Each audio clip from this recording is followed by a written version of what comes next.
Udah Assalamualaikum. masuk Pak Bayu ya.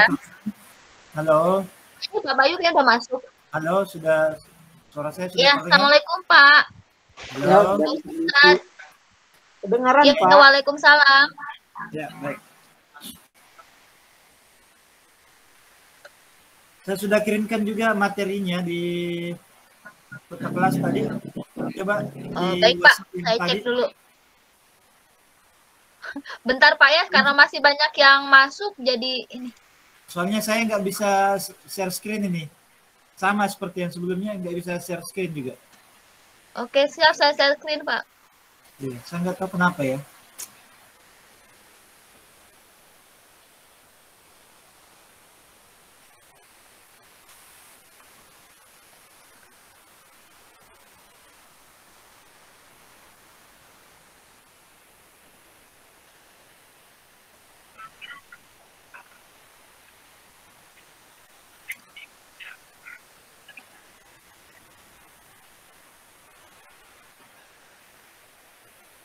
Gimana saya share screen ya?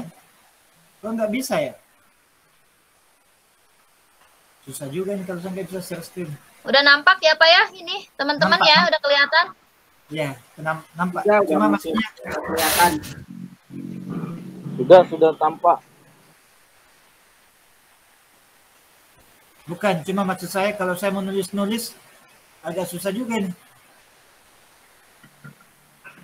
Kendala teknis mungkin Pak, lebih ke laptopnya mungkin Pak. Ya di apa Google Meet saya nih nggak tahu ini apa masalahnya.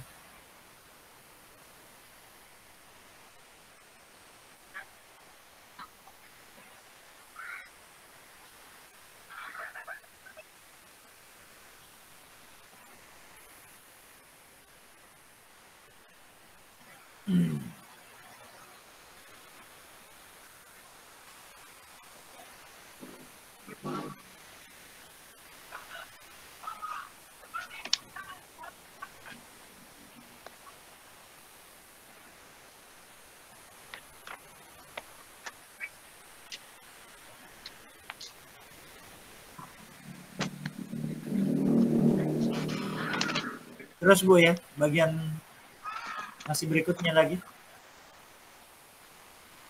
Oke Pak, sebentar. Next slide lagi. Sampai slide yang terakhir kita belajar.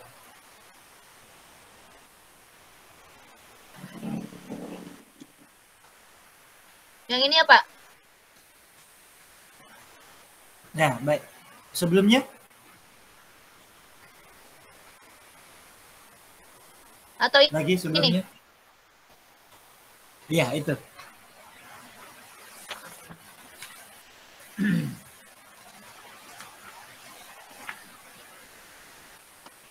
Tunggu ya, saya coba.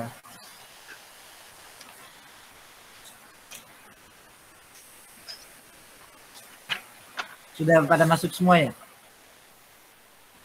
Lagi beberapa pun. Masih banyak yang belum masuk Pak.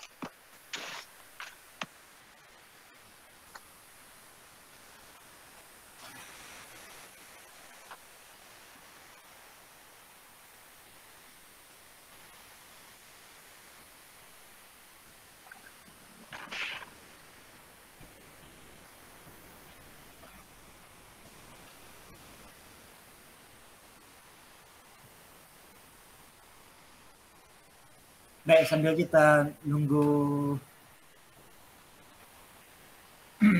kawannya yang lain. Di email mana ya? Di email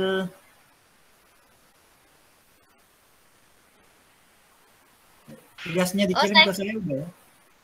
Ke email ya Pak ya? Bentar Pak. Nah.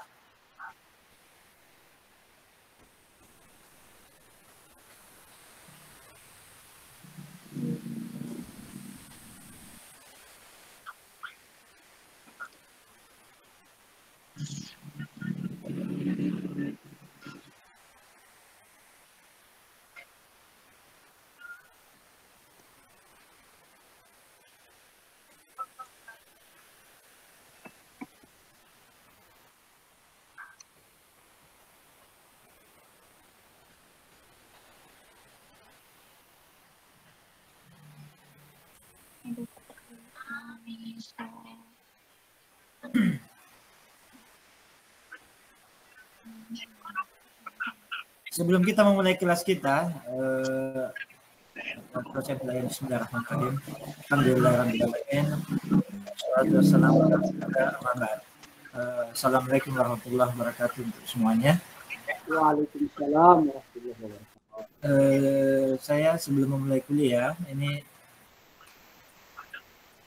saya ingin melihat beberapa tugasnya untuk kita presentasikan ya sedikit. Tugasnya yang lalu saya berikan apa? Berkaitan apa? Muqasid, perbedaan dan persamaan Muqasid Al-Ghazali dengan Maslow, Pak Ustadz. Iya. Baik. Saya udah kirim di emailnya, Pak. Email. Yang dia Taufik ya. Ya. Tapi nggak ada masuk nih. Belum mungkin, Pak. Nggak salah ya emailnya. Ya. Betul, Pak. B Taufik nih. Nggak ada nih. B Taufik kan, Pak? Nah, Yang B Taufik. Ya, B Taufik gmail.com. Udah, Pak, di sini. Atau dia singgah ke Jakarta dulu ya kali ya. Kayaknya transit Oke, dulu, baik. Pak. Baru masuk. Saya random aja ya. Saya pengen nama-nama yang Boleh, Pak. jarang dengar suaranya ini.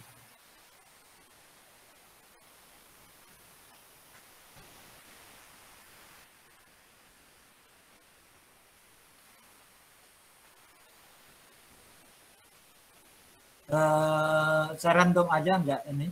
Coba ada enggak Bapak namanya Noviansyah? Pak Noviansyah. Hadir, Pak. Siap hadir, Pak. Ibu ya, Ibu ya. Siap Sorry. hadir. Oh, Oke, nama boleh, saya Ibu? spesial, Pak. Yang ketua kelas. Iya, kepada Mbak Noviansa silahkan. Mana ini?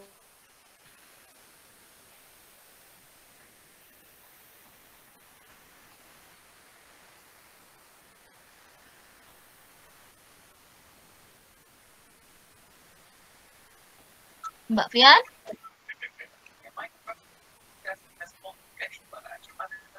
Atau Mbak kalau Fian, nggak bisa tulis, bisa nggak Mbak Ibu Novian? Nggak ada suaranya, mungkin jaringannya, Pak.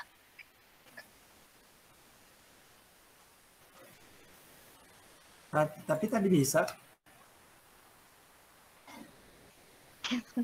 Nggak ngerti langsung. Hilang ya, hilang. Ibu Menghilang. Novian. Oke, saya pindah ke berikutnya dulu.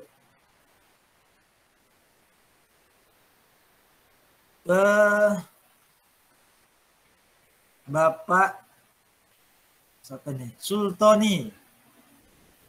Ada Bapak Sultoni? Ada, tadi sudah ada masuk Pak Sultoni.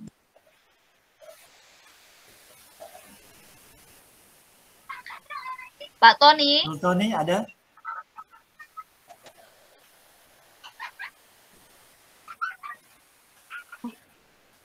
Belum masuk juga padahal. Mungkin terpental, Pak. Udah masuk. Terpental. Iya, tadi udah masuk Oke. tapi terpental guys. Sekarang saya berikan kesempatan untuk Bapak Tasnim Firdaus. Pak Tasnim. Bapak Tasnim ada? Belum juga, Pak. Nggak ada juga. Belum masuk Oke. Pak Tasnim. Kalau Bapak Muhammad Umar Mukhtar. Umar juga belum masuk, Pak. Pak Belum Umar. masuk. Bapak Safrudin. Ada Pak Saprudin. Oke, silakan. Pak Syaf. Ada Bapak Safrudin. Ya baik.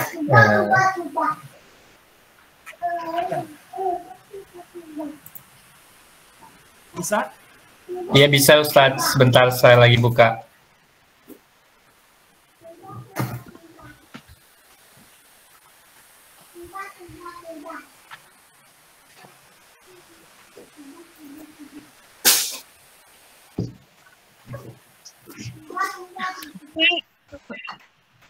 Assalamualaikum. Mbak Fiansa di pending dulu Pak Syafruddin karena tadi dipanggil tiba-tiba menghilang Mbak Fian. Oh, sinyal Mbak. Ya, jadi sementara Pak Syafruddin dulu. Siap.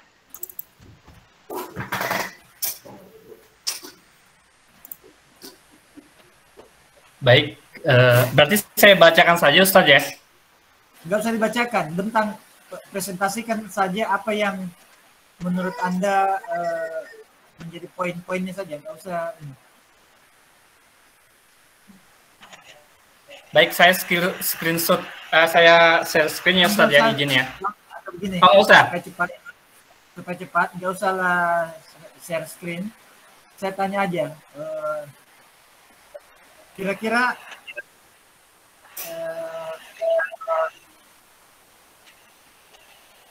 ya misalnya teori makasid dari Oke, baik.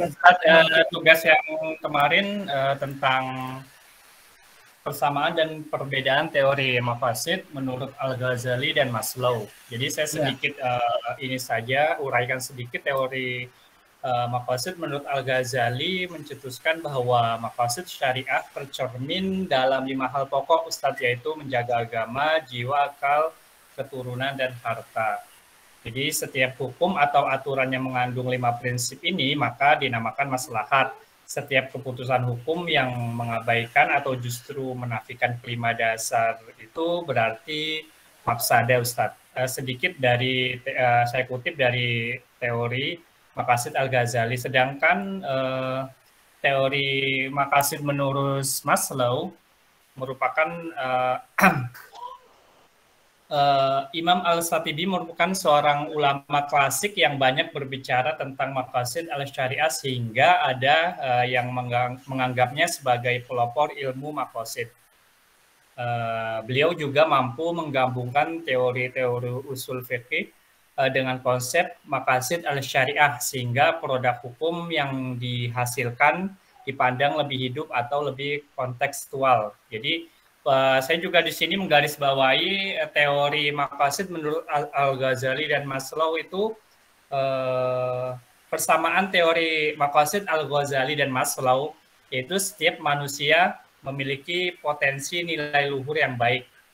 Sedangkan perbedaannya metodologi pemikiran Al-Ghazali, tasawuf, lahir batin, nas, rasio, normatif, empiris, kesejahteraan umum. Sedangkan menurut Maslow, ilmiah, individu, sosial, rasio, empirik, motivasi, individualistik, materialistik. Terus tentang saya garis bawahi juga tentang prioritas kebutuhan menurut Al-Ghazali mana yang harus dilindungi, kalau Maslow lebih mana yang harus dipenuhi. Itu garis bawah tentang persamaan dan perbedaan Ustadz yang tugas saya tadi uraikan kemarin. Baik, terima kasih Pak Syafruddin. Ya saya melihat udah kelihatan ya titik perbedaannya. Cuma mungkin perlu saya komen sedikit. Jadi teori maqasid menurut Maslow itu nggak ada ya. Jadi teorinya Maslow itu bukan teori maqasid, tapi teori necessity, teori tentang kebutuhan. Tapi dia tidak menamakannya teori maqasid. Cuma ketika kita membahas tentang teori maqasid menurut Imam Al-Ghazali, itu kemudian dalam turunannya ada dibahas tentang kebutuhan-kebutuhan yang harus dipenuhi. Nah dari situ ada irisan ketika kita komparasi dengan teori kebutuhannya Al-Maslow. Saya kira gitu ya Pak Syafruddin. Baik, terima kasih Ustadz. Ya, kemudian selanjutnya apa lagi nih? Bapak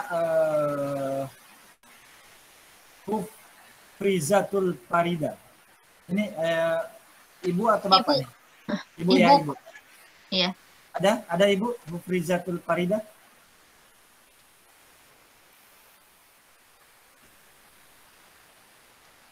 Izin Ada, saya ada. boleh Ustadz. Tadi tenggelam karena sinyal tadi. Tunggu dulu. Ibu Mufrizatul dulu. Ada nggak dia? Ada, belum masuk, Pak. Ada.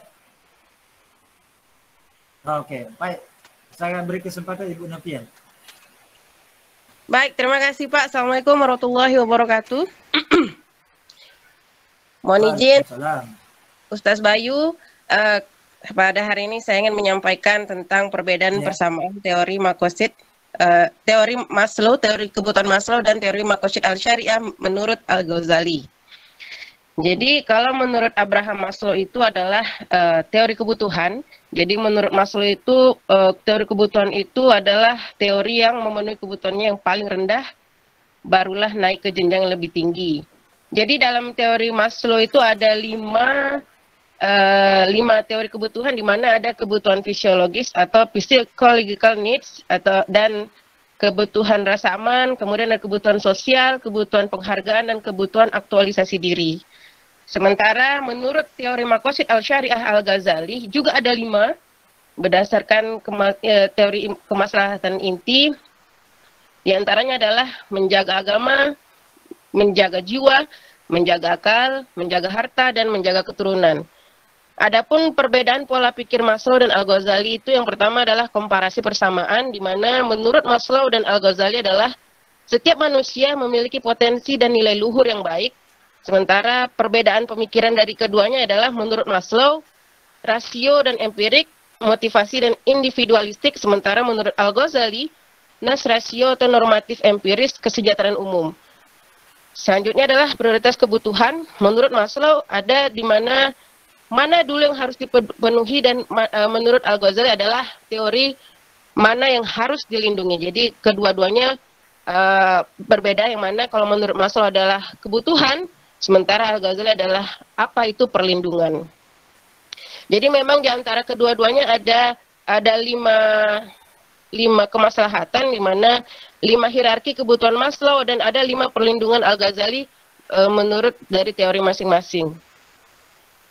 Salah satu contoh yang ingin saya sampaikan dari kebutuhan Maslow adalah rasa aman, di mana kebutuhan untuk membuat kehidupan aman dan lebih baik. Jadi setiap manusia itu berhak untuk memiliki kebutuhan hidup yang lebih aman dan lebih baik untuk memenuhi apa yang ia butuhkan dalam hidupnya. Seperti itu, Pak. Sementara contoh dari teori perlindungan Al-Ghazali, di mana saya ambil contoh dari menjaga harta atau hifz al-mal, pemotongan tangan untuk para pencuri. Salah satu contoh, Pak, yang ilatnya atau alasannya adalah diharamkannya riba dan suap menyuap atau memakan harta orang lain dengan cara batil yang lain.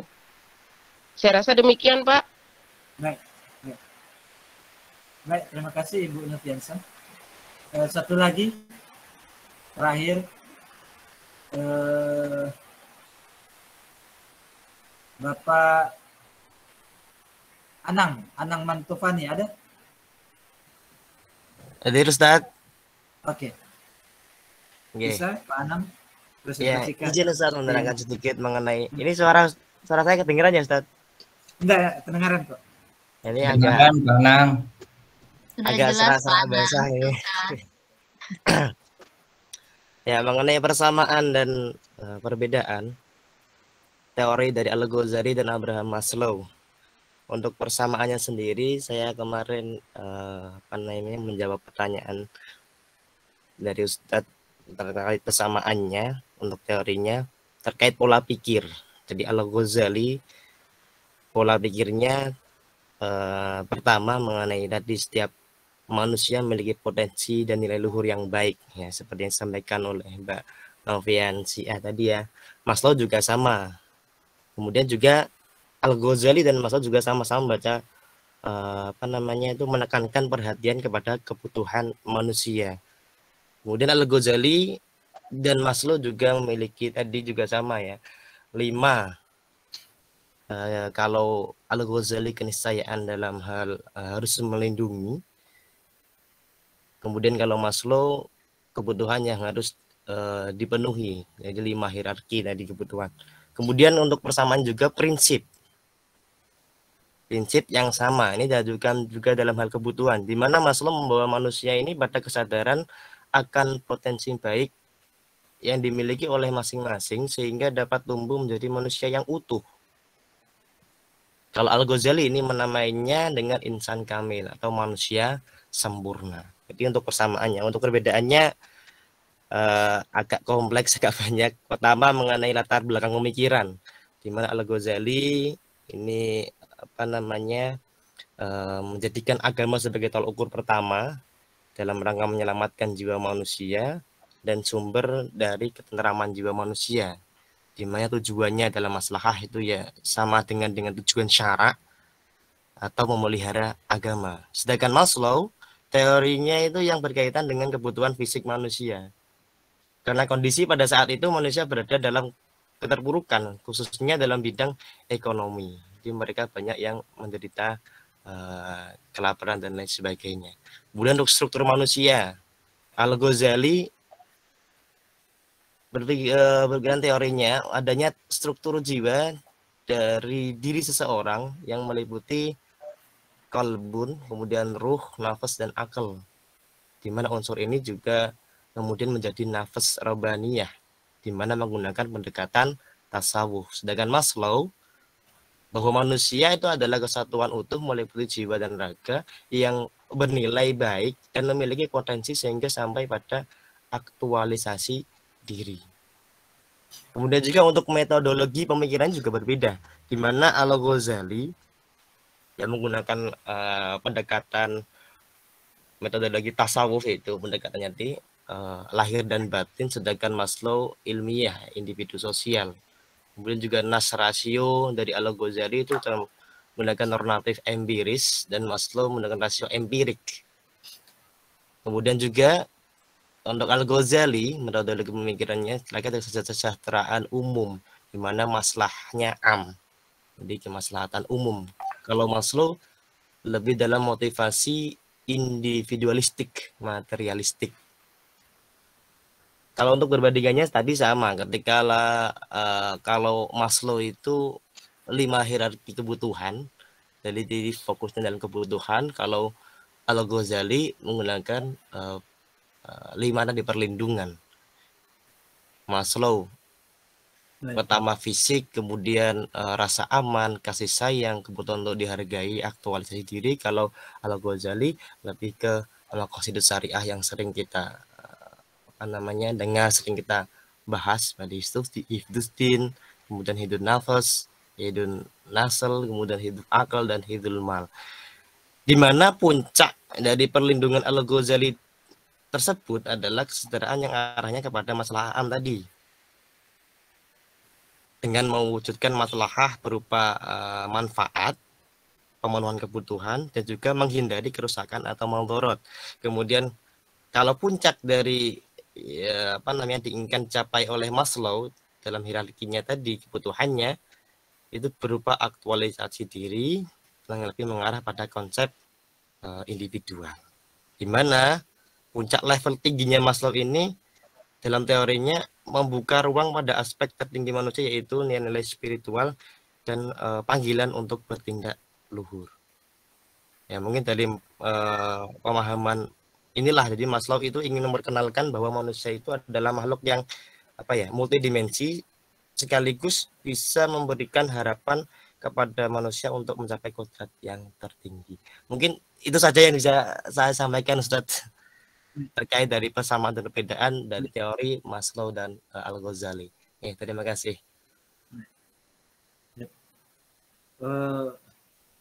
Saya lihat rata-rata menulis ketika membandingkan itu menyebutkan bahwa Imam Al-Ghazali lebih kepada perlindungan, ya. Perlindungan, kemudian teorinya Maslow adalah kebutuhan. Betul gitu ya? Saya lihat rata-rata begitu yang menulis nih. Benar, Ustaz. Betul, Ustaz. Mengkerucutnya ke sana, Ustaz. Ada yang mengatakan bahwa saya tidak ada melihat, nggak tahu kalau saya nggak sempat baca semua ya. Tapi rata-rata menyebutkan bahwa Imam Ghazali lebih kepada perlindungan, sementara si Maslow kepada kebutuhan. Kenapa nggak ada yang menulis sama-sama teori kebutuhan? Kayaknya ada, Ustaz. Siapa? Ada, Pak. Siapa yang merasa menulis Imam Ghazali juga teori kebutuhan? Ada, Pak. Iya, betul. Siapa? Ya, silakan. Pak Mul ya? Ya. Ya, silakan Pak Mul. siapa? Ini ada teman sekelas kita, Pak Mul namanya, Pak Mulyadi. Coba Ya, Pak Pak. Mulyadi. Kayak Imam Al-Ghazali juga menuliskan tentang tingkatan kebutuhan yang sedikit berbeda dengan Maslow. Kalau Maslow menyatakan pemikirannya tingkatan kebutuhan itu ada 5, sedangkan Al-Ghazali membagi menjadi 3 tingkatan kebutuhan manusia. Yang pertama daruriyat, kebutuhan primer, kemudian hajat yang sekunder, kemudian tahsinat sebagai pelengkap kita. Begitu, Pak. Iya, baik. Iya. Jadi sebetulnya dari sisi persamaan sebetulnya sama-sama teori kebutuhan ya, bukan teori perlindungan sebetulnya. Yang dikatakan apa namanya, maqasidul khamsah itu, yaitu yang hifzuddin dan seterusnya, hifzul akal, ya, hifdzun nafs dan seterusnya, itu hanya turunan dari teori kebutuhan yang disebutkan atau teori keperluan yang disebutkan oleh Imam Ghazali, yaitu ad-daruriyat, kemudian hajat dan tahsiniyat. Nah, ketika membahas tentang daruriyat, lalu kemudian Imam Al-Ghazali kemudian membagi menjadi 5 tadi ya, yang bapak-bapak atau ibu menyebutkan sebagai teori perlindungan. Nah, jadi sebetulnya sama-sama menyebutkan tentang teori kebutuhan. Kalau mau dinamakan teori kebutuhan ya. Cuma ketika dikatakan sebagai teori maqasid, ya, Abraham Maslow itu tidak menyebutnya juga sebagai teori maqasid, ya. Cuma Imam Al-Ghazali yang kemudian menyebutkan sebagai itu teori maqasid.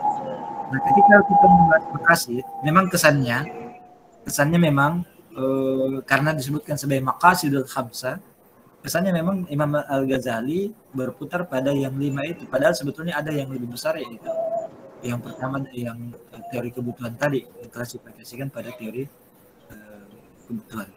Nah, saya kira titik perbedaannya di situ, ya, titik perbedaannya bahwa yang maqasidul khamsah, yang perlindungan tadi itu hanya turunan dari ya teori kebutuhan yang telah disebutkan Imam Ghazali di awal sebagai induk, ya, sebagai induk.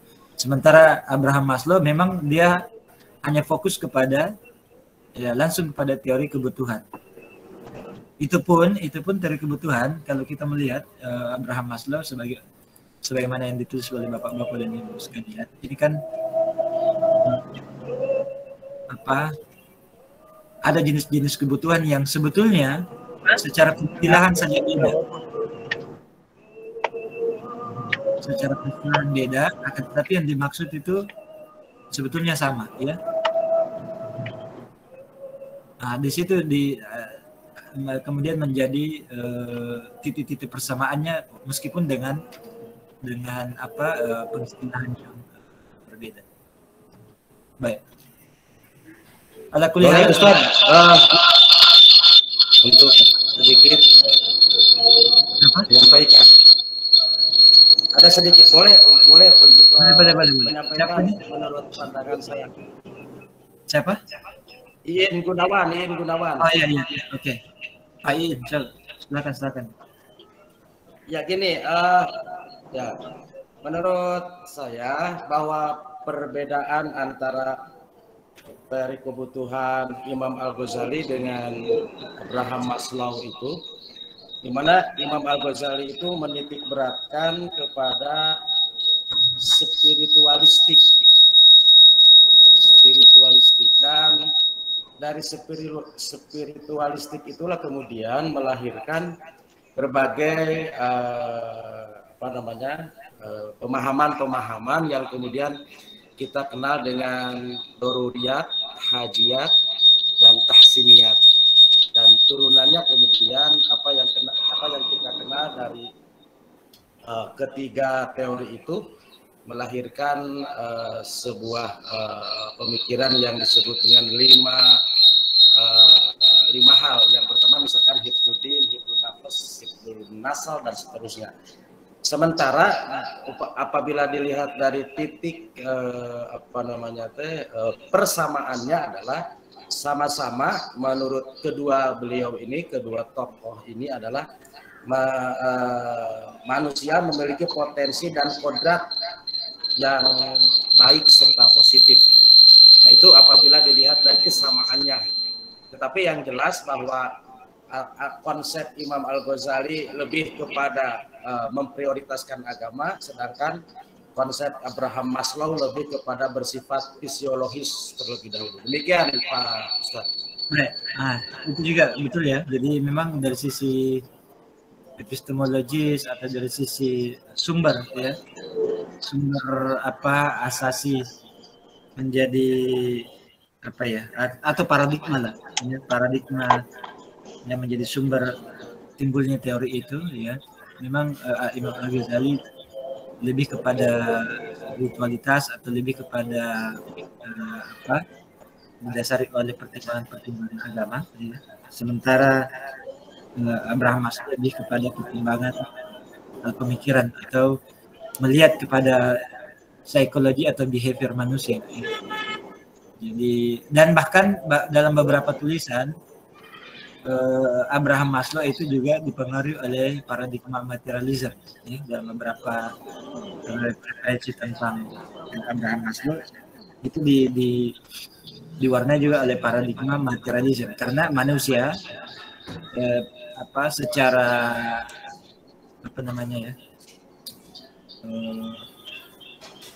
manusiawi ya, secara manusiawi bahwa manusia itu selalu menginginkan ya terpenuhinya apa yang menjadi keinginannya ya, apa yang menjadi keinginannya, dan keinginan manusia itu selalu cenderung kepada duniawi, selalu cenderung kepada duniawi. Nah, ketika kebutuhan itu terpenuhi ya, dari sisi paradigma materialisme itu tidak memasukkan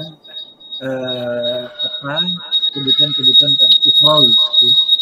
Nah, dari sisi itu menjadi perbedaan konsep-konsep Islam terkait dengan teori-teori kebutuhan tersebut, baik dari Imam Al-Ghazali maupun dari ulama-ulama yang lain. Baik, saya kira itu sedikit pembahasan tentang tugasnya. Apa yang scoring itu ya suaranya? Baik, siapa lagi tadi yang coba Ibu Ketua Kelas? Presentasi presentasinya nextnya, slide-nya.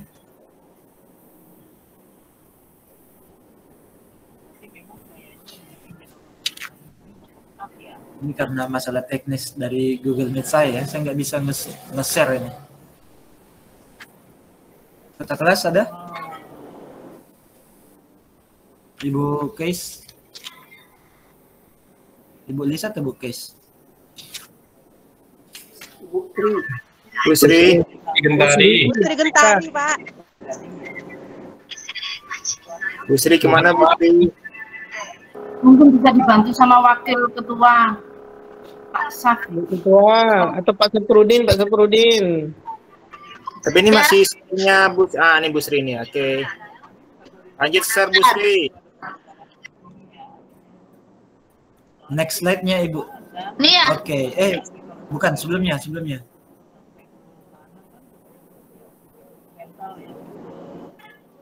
Yang slide nomor 11 itu. Yang ini Stan? Bukan, sebelumnya lagi. Mohon maaf, barusan izin ke toilet. Iya, sebelumnya.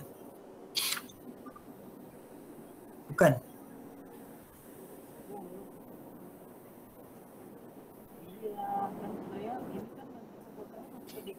Tadi sempat ini sudah ini. Oke, terus. Bentar lagi. Terus. Ini udah. Terus aja. Oke, terus.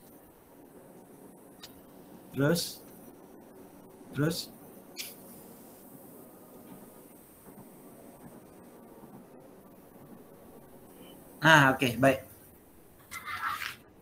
Aku pindah. Itu tadi. Oh, ini. Ya, ini Ustaz. Ya. Sekarang kita akan membahas tentang sumber dan kaidah penetapan maqasid syariah. Ya. Jadi ketika kita berbicara tentang sumber dan bagaimana menetapkan maqasid syariah, para ulama kita berbeda pandangan, ya.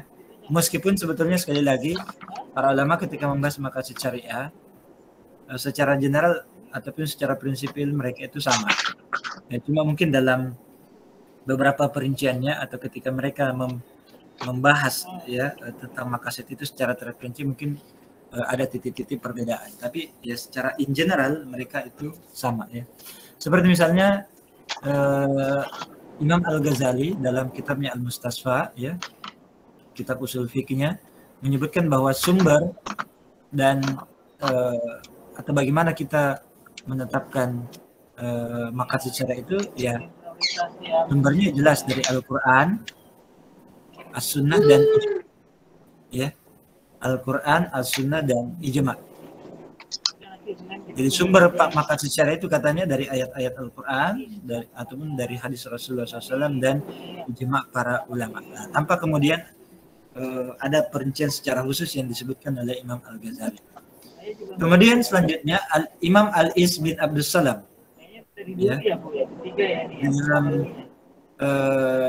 kitab beliau ya, Qawaidul Ahkam fi Masalihil Anam ya.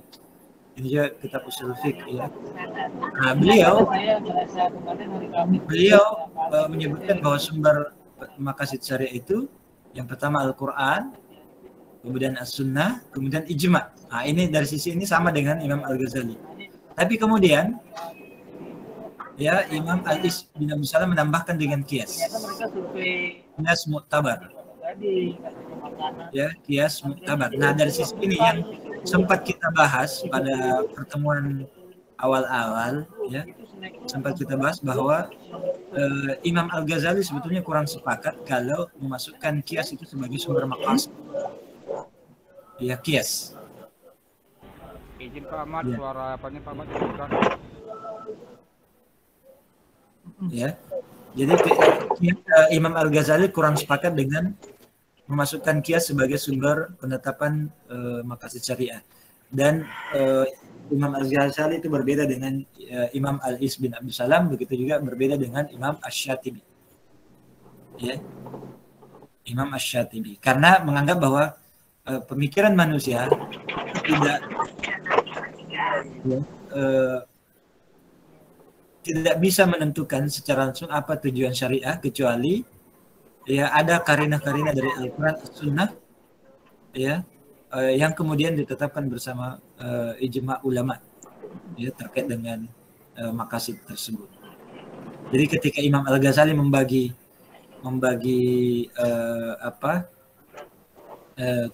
teori kebutuhannya itu menjadi dari 3, daruriyat, rajiyat dan tahsiniyat itu berdasarkan dengan ya Al-Quran, As-Sunnah dan ijma yang memang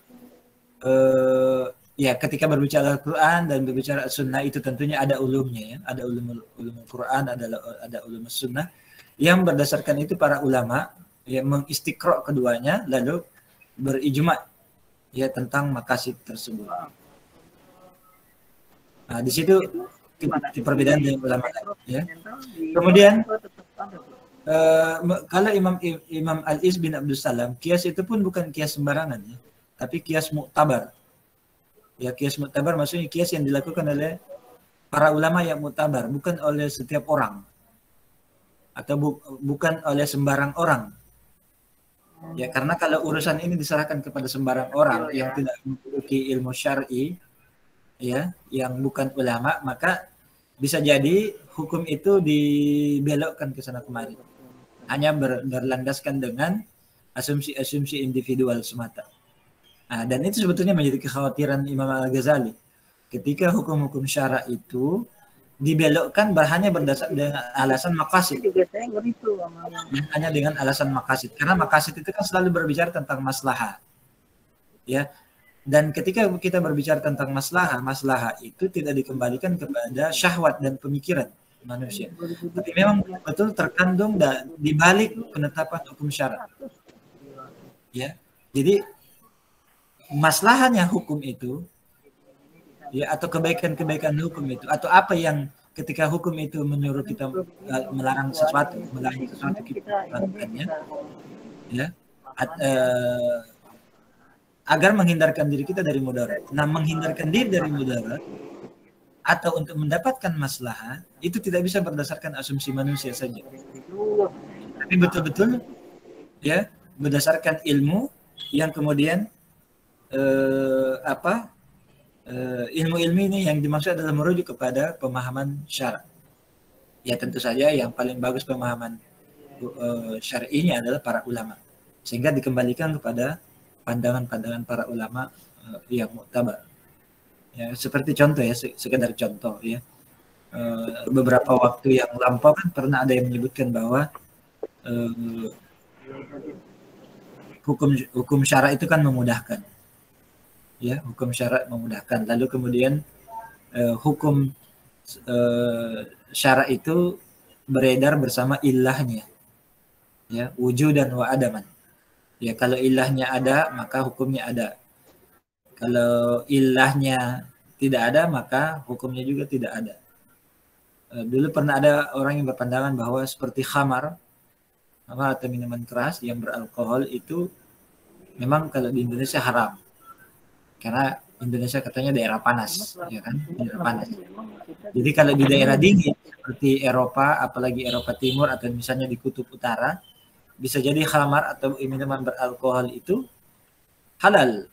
Kenapa? Karena ya ada keperluan untuk meminumnya, untuk menghindarkan diri dari rasa dingin. Ya. Karena kita harus menjaga nyawa. Ya, kita harus menjaga nyawa.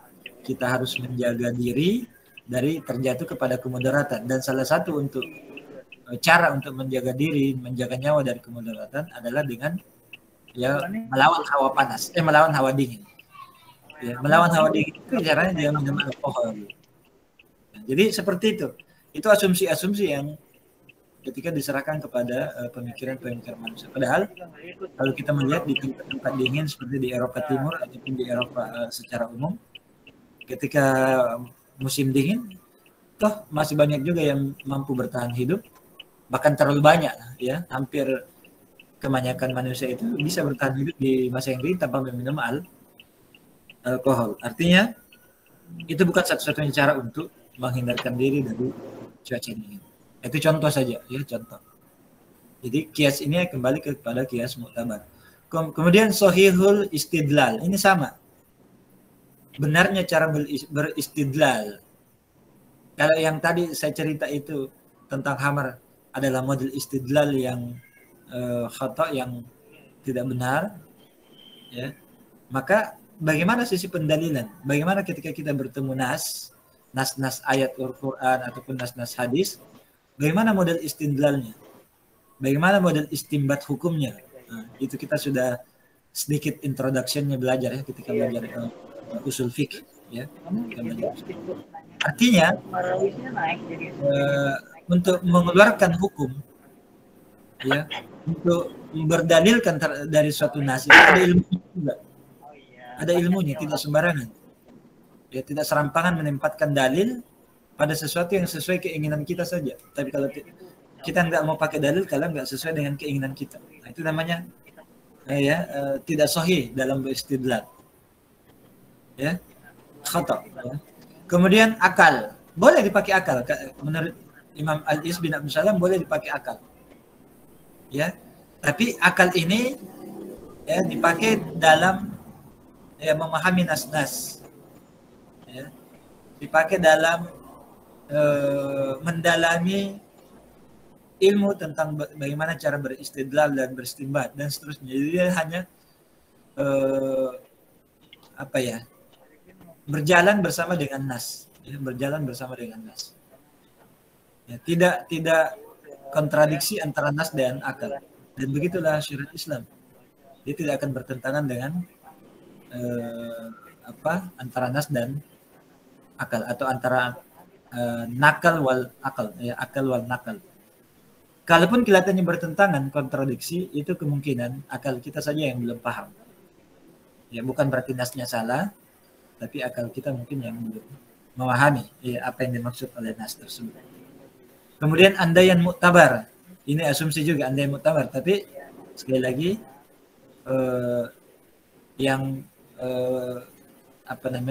kemungkinan besar bisa melakukannya itu para ulama kita. Kalau diserahkan kepada setiap orang, ini membuka peluang terjadinya hal-hal yang kontradiksi dengan maqasid itu sendiri.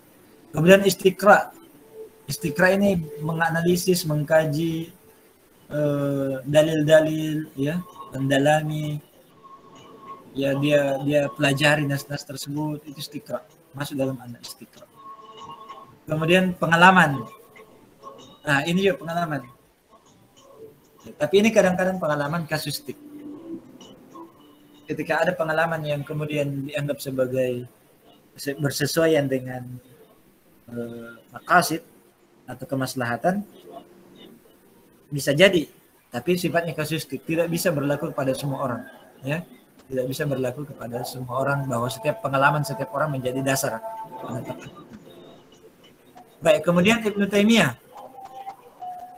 Al-Harrani, ya, ini juga sumbernya adalah Al-Quran dan Sunnah berdasarkan istiqra, kemudian memahami bahasa Arab, ya, memahami bahasa Arab, ya pasti ya, kalau kita memahami Al-Quran dan Sunnah harus tahu bahasa Arab, ya.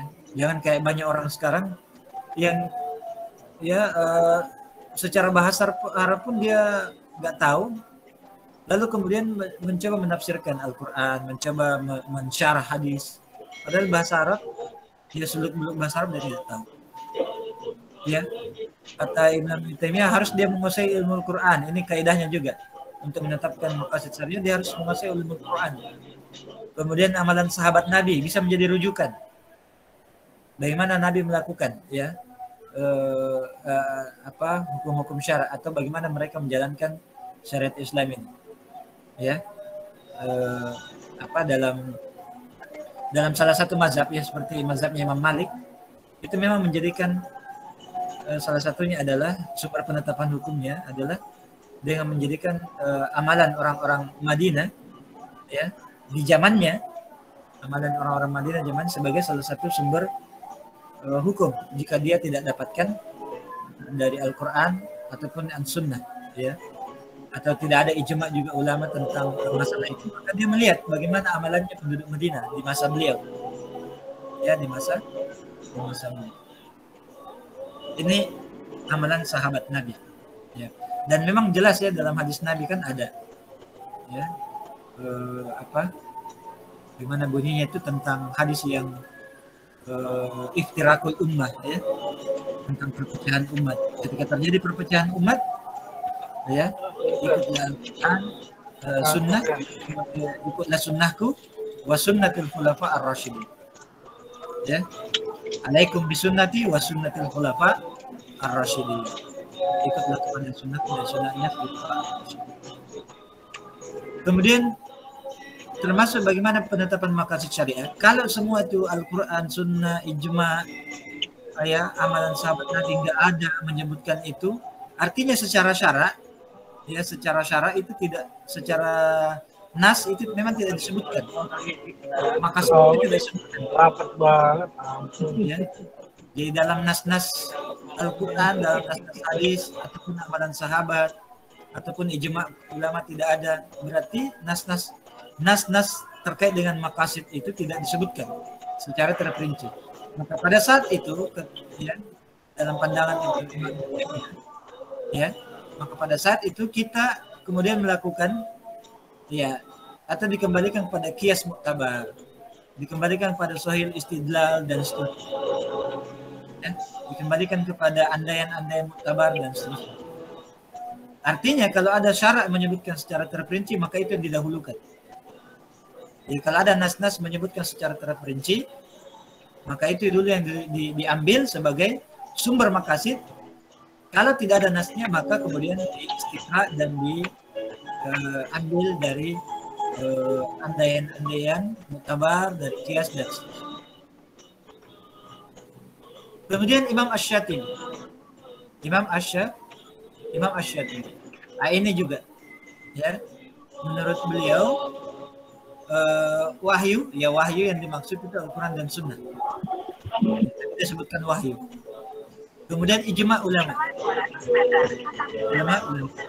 Lalu kemudian beliau menyebutkan munasabah konteks. Jadi orang para ulama ketika mau menetapkan tentang maqasid, mereka memang harus menguasai ulumul Quran.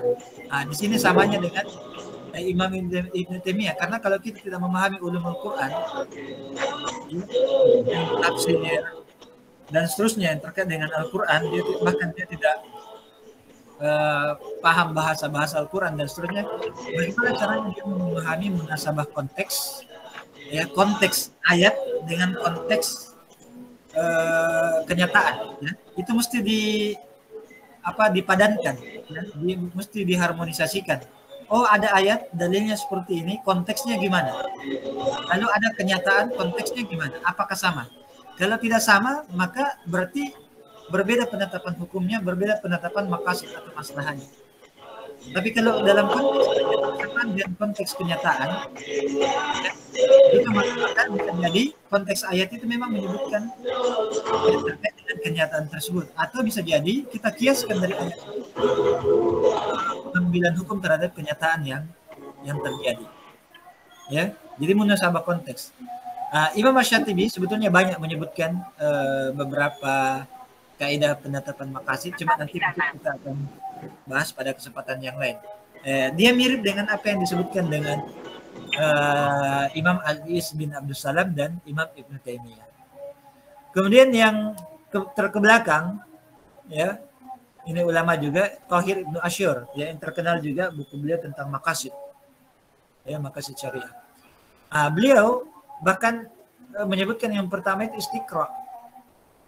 Ya, dia menyebutkan istiqra. Kenapa? Karena kalaupun ada nas-nas dalil yang menyebutkan secara clear, secara terperinci tentang maqasid, ya, tentang maqasid, ya, artinya memang nas itu menyebutkan tentang hukum, ya, tentang hukum. Hukum yang jelas terhadap sebuah perbuatan, apakah dia diperintahkan ataupun dilarang. Nah, ketika tidak jelas, maka dibutuhkan istiqra.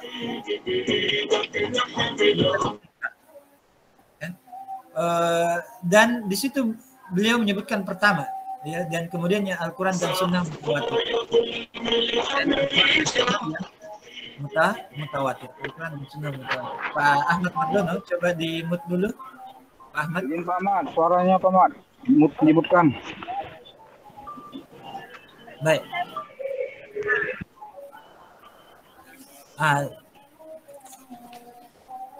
Baik, kemudian yang selanjutnya. Baik Pak, bentar. Ini Pak, ya? Ya. Izin Ustaz. Saya melanjutkan selanjutnya.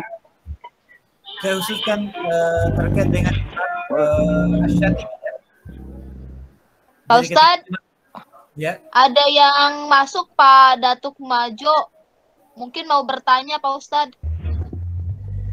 Izin Ustaz, sebelumnya Ustaz mau nanya masalah tadi yang di Imam Taimiyah, Ustaz, yang tidak terperinci.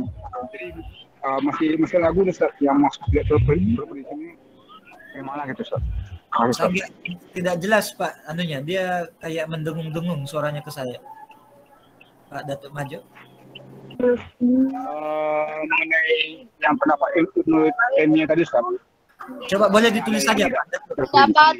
Pendapat Ibnu Taimiyah, Ustadz, menurut beliau dia kurang jelas. Yang pendapat Ibnu Taimiyah yang tidak terperinci, yang tidak terperinci.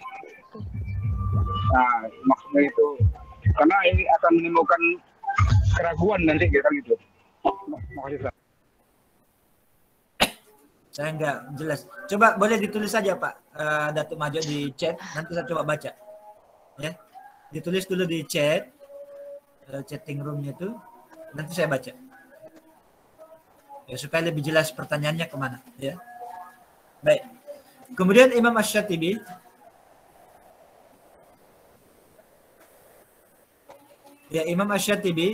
ketika dia menjelaskan tentang sumber maqasid itu kan disebutkan wahyu ya. Ya, bagaimana caranya menetapkan itu?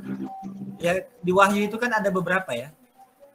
Ya, ketika kita memahami nas itu ada beberapa. Pertama, melalui perintah dan larangan yang jelas. Ya, clear. Perintahnya jelas. Wa aqimus shalah wa atuz zakat itu kan clear. Keluarkanlah dirikanlah sholat dan keluarkanlah zakat. Larangannya juga begitu. Wala taqrabuz zina, kemudian ya terus dan seterusnya dan lain-lain misalnya. Maka kalau seperti ini itu jelas. Ya, kita bisa memahami dari situ kita bisa memahami yang namanya maqasid. Kemudian memahami illah. Jadi kadang-kadang nas datang itu tidak clear. Ya, tidak clear. Tapi kemudian kita bisa pahami melalui sebab-sebab kenapa terjadinya hukum tersebut. Oh, ada pertanyaan dari Pak Datuk Majo.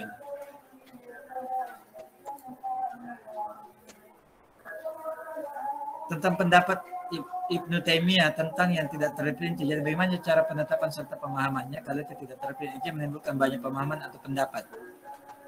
Iya, tapi kalau misalnya ada maqasid yang tidak terperinci dari nas-nas itu, artinya kan sama dengan yang disebutkan oleh Imam Syatibi. Ya, kita cari nas yang jelas dulu, lalu kemudian kalau enggak jelas, ya dipahami melalui illah. Ya, dipahami melalui illah atau memahami ulumul Quran itu sendiri atau ulumul syar'i sendiri itu. Tapi kemudian, ya memang akan terjadi perbedaan pendapat mungkin di kalangan ulama. Tapi kan kembali kepada ulama itu kan juga punya konsensus. Ya, yang dinamakan ijma'. Ya, kalaupun tidak ada ijma untuk itu, ya kita kembalikan kepada pandangan ulama. Ya, dan perlu kita ketahui maqasid ini bukan berarti penetapan hukum ya, bukan. Maqasid itu lebih kepada tujuan atau hikmah ditetapkannya hukum. Ya, jadi kalau ulama berbeda pandangan saja secara fikih itu wajar. Kenapa perbedaan tentang apa hikmah di sebalik dari perintah dan larangan itu berbeda, nggak ada masalah. Ya, sedangkan penetapan hukum masalah fikihnya saja itu ulama berbeda pandangan, ya, dan itu tidak masalah. Ya, maka kalau cuma sekedar untuk menetapkan apa hikmah atau tujuan dilarang atau diperintahkan perbuatan itu nggak ada masalah juga ketika berbeda. Yang jelas perbedaan itu tidak menghilangkan hukum. Ya, menghilangkan hukum. Jadi misalnya gini, ketika disuruh mengeluarkan zakat, mungkin ada ulama mengatakan bahwa perintah mengeluarkan zakat itu untuk mengontrol syahwat manusia terhadap harta. Tapi di ulama lain mengatakan hikmahnya itu adalah ya supaya ada hubungan persaudaraan ya antara si kaya dan si miskin.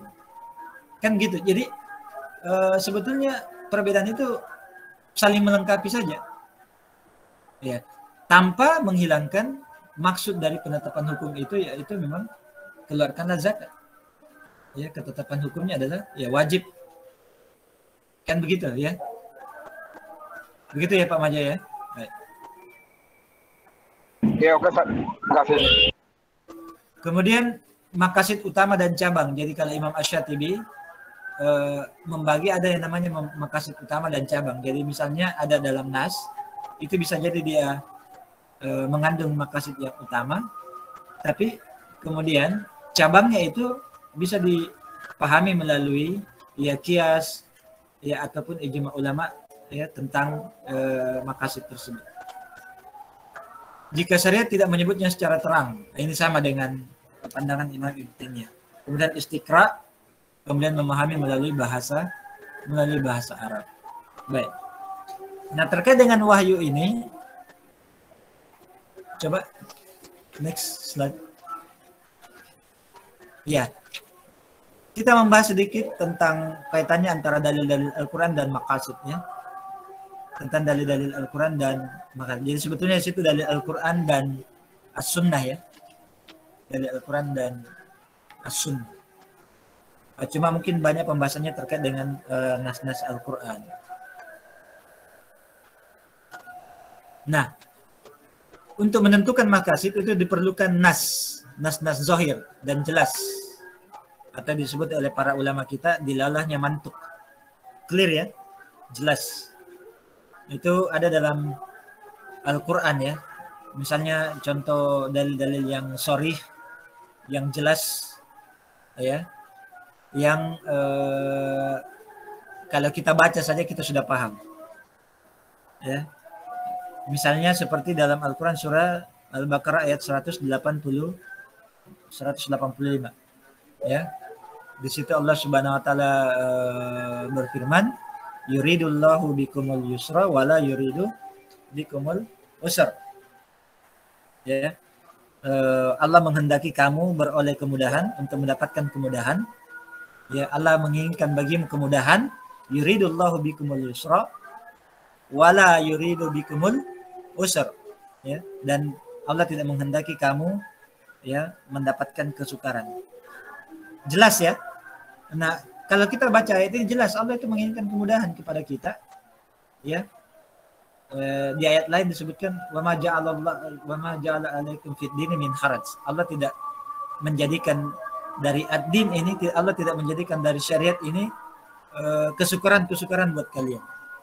Mudah, syariat ini mudah. Allah menurunkan syariat ini, hukum-hukum syariat ini mudah dan bukan bermaksud untuk memberikan kita kesukaran hidup. Nah, tapi dipahami oleh para ulama dalam nas ini memang clear, tapi dia adalah masih berkait dengan maqasid ammah. Maqasid yang sifatnya umum, utama. Nah, ini yang disebut inilah yang disebut oleh Imam Asy-Syatibi bahwa maqasid itu ada maqasid yang sifatnya umum, utama, dan ada yang cabang. Cabangnya itu kita sudah sempat jelaskan beberapa pertemuan yang lalu bahwa scope ya pada pembahasan scope universality ya dari maqasid itu. Ya. Jadi ketika dia berbicara tentang satu hukum tertentu, maka di situ ada muncul maqasid cabang. Ya. Walaupun secara umum maqasid cabang ini juga akan kembali kepada maqasid yang umum tadi, ya, yaitu memudahkan dan tidak memberikan kesulitan atau mendatangkan maslahah dan menjauhkan kita dari mudarat. Itu umum. Ya. Nanti skupnya tergantung kepada amalan-amalan tertentu yang dilakukan oleh manusia tersebut. Kemudian di contoh lain di sini disebutkan surah Al-Baqarah ya. Surah Al-Baqarah ayat 100 berapa itu? Ayat 278 dan 200 sampai 279. Ya, itu bisa siapa bisa buka ayatnya tuh? Oh ya, di sini di dalam Al-Qur'an disebutkan ya ayyuhalladzina amanu taqullaha wa daru ma baqiya minar riba in kuntum mu'minin fa illam taf'alu fa'danu bi harbin minallahi wa rasuli wa in tubtum falakum ru'usu amwalikum la tadlimuna wa la tudlamun. Ini disebutkan oleh ulama kita ya, termasuk di antara nas yang zahir tentang pelarangan. Ya, tentang pelarangan riba ya. Nah, kenapa dikatakan clear atau jelas tentang pelarangan riba itu? Karena terkait dengan hukum di sini. Ya, hukum larangan riba dan dikaitkan dengan hutang piutang ya. Dikaitkan dengan hutang piutang. Ya, kemudian di sini Allah menyebutkan juga tentang hak yang sebenarnya adalah harta yang pokok itu, asal harta kita. Ya, bukan yang dari hasil pengembangan dari hutang piutang. Ya. Jadi kalau ada orang berhutang piutang, dikembalikan sesuai apa yang dipinjam, ya, tidak berkembang-kembang, ya, karena itu yang berkembang-kembang itu yang kemudian dilarang oleh dalam ayat ini. Ya. Dari zahir ayat ini di sini disebutkan, dari zahir ayat ini dipahami bahwa tujuan Allah Subhanahu wa taala mengharapkan riba, ya, karena mengandung kezaliman. Ya, kezaliman, dan kezaliman itu adalah haram. Az-zulmu, ya, haram, ya. Pengharaman ini bertujuan untuk memberikan kemaslahatan dan menolak kemudaratan. Ya. Kemudian nas hadis ini, nas Al-Quran ini itu diperkuat dengan hadis-hadis yang lain, ya, yang terkait dengan masalah riba, sehingga para ulama kita menjadikan dia sebagai salah satu nas Al-Quran yang dianggap nas-nas zahir terkait dengan maqasid. Kemudian di surah Al-Hajj, coba kita cek di surah Al-Hajj ayat 78. Nah, ini yang saya sebutkan tadi, ya. Wajtabakum, ya, wajtabakum wa ma ja'ala 'alaikum fid din min haraj. Ya. Dan dia yang telah memilih kamu, ya, maksudnya menjadikan kita sebagai seorang muslim, dan ketika kita dijadikan sebagai seorang muslim, wa ma ja'ala 'alaikum fid din min haraj. Tidaklah dijadikan Islam itu sebagai sesuatu yang berat bagi kita. Allah tidak menjadikan Islam sebagai sesuatu yang berat bagi kita. Ya. Nah, ini diantara dalil yang nas-nas zahir. Nah, nas-nas zahir ini juga diperinci dengan istiqra. Ya, ada enggak pecahan-pecahannya, ada enggak cabang-cabangnya, maqasid cabangnya. Itu di istiqra lagi. Ya. Kemudian meneliti konteks nas dipandu dengan penguasaan bahasa Arab. Ya, kalau kita kuasai bahasa Arab, ya, suluk-beluknya, balaganya, ya, kaidah-kaidah gramatikalnya dan seterusnya, maka kita bisa jadikan itu sebagai panduan untuk memahami konteks nas. Ya, memahami konteks nas, ya. Sini ada contohnya enggak? Nah, saya coba.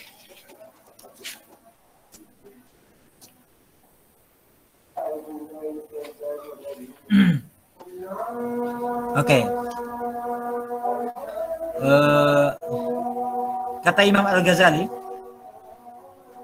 ya, kata Imam Al-Ghazali, dia sebutkan di sini, cara memahami maksud sesuatu nas adalah memahami tabiat bahasa itu sendiri. Jadi kalau kita memahami nas, kita harus memahami gaya bahasa yang dipakai oleh nas tersebut untuk, ya, berbicara. Jadi misalnya ada orang ketika dia berbicara bahasa Indonesia atau berbicara bahasa Jawa, maka kalau dia pakai bahasa Jawa, kita harus memahami apa yang dia bicarakan itu sesuai konteks bahasa Jawa yang dia pakai. Ya. Kan begitu, ya. Jadi kenapa kadang-kadang terjadi kesalahpahaman? Karena kadang-kadang ada bahasa-bahasa yang dianggap biasa oleh orang Jawa misalnya dalam bahasa Jawa, tapi ternyata itu disalahpahami oleh orang dari suku lain. Kenapa? Karena suku lain memahaminya itu berbeda. Kan begitu, ya. Kadang-kadang kan terjadi kesalahpahaman, padahal di beberapa daerah itu ada ungkapan-ungkapan yang kalau disebut itu ungkapan yang biasa saja, lumrah, biasa, normal. Tapi kalau didengar oleh orang dari daerah lain itu kadang-kadang kasar, dianggap tidak beradab dan seterusnya. Padahal kita harus memahami bahasa yang dia gunakan itu, konteks percakapannya itu sesuai dengan bahasa yang dia pakai. Nah, maka kata Imam Al-Ghazali, apabila nas yang kita istiqra itu, nas yang kita kaji itu tidak mengandung maksud tertentu, kita dapati tidak clear, ya, begitu, tidak membawa maksud tertentu karena kita tidak clear, maka pada saat itu kita mengambil maksud bahasanya. Jadi kalau ayat itu masih general sifatnya, maka kita ambil maksud bahasa daripada ayat itu. Ya, makanya kaidah para ulama itu apa namanya? Kaidah dalam menafsirkan ya, dalam salah satu kaidah dalam menafsirkan nas-nas Al-Qur'an itu adalah al-lafzu wal haqiqah, kalau saya tidak salah ingat. Jadi lafaz itu ketika memahami lafaz Al-Qur'an itu kita memahami apa hakikat dari lafaz tersebut. Ya, maksudnya zahirnya, ya. Lafaz zahirnya itu apa? Itu saja yang kita pahami. Ya. Kecuali kalau kemudian memang disebutkan ya ada misalnya dalam tafsir-tafsir yang disebutkan oleh ulama-ulama klasik kita seperti Imam At-Tabari, dari Imam Ibnu Katsir yang kemudian ada sanadnya ya dari para sahabat yang menjelaskan makna dari ayat-ayat tersebut ya, tafsir dari ayat-ayat tersebut. Makanya kan tafsir itu kan berbeda-beda ya. Tafsir itu kan apa namanya? Ada tafsir yang apa ya?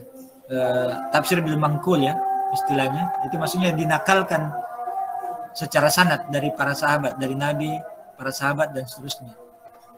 Ya, ada namanya juga tafsir maudhu'i, ya tafsir tematik, ya tafsir secara konteks, ya itu juga. Kemudian macam-macam lah. Ya makanya kadang-kadang para ulama ketika merujuk kitab tafsir, yang utamanya itu adalah tafsir bil maksur, ya, tafsir bil maksur atau bil mangkul. Itu yang paling utama. Kalau tidak ada, ya kembali kepada jenis-jenis tafsir yang lainnya, termasuk tafsir maudhu'i, ya. Kemudian misalnya ada tafsir yang disebutkan oleh ulama-ulama setelah zaman sahabat, ya. Karena kenapa? Karena mereka lebih dekat zamannya dengan zaman sahabat.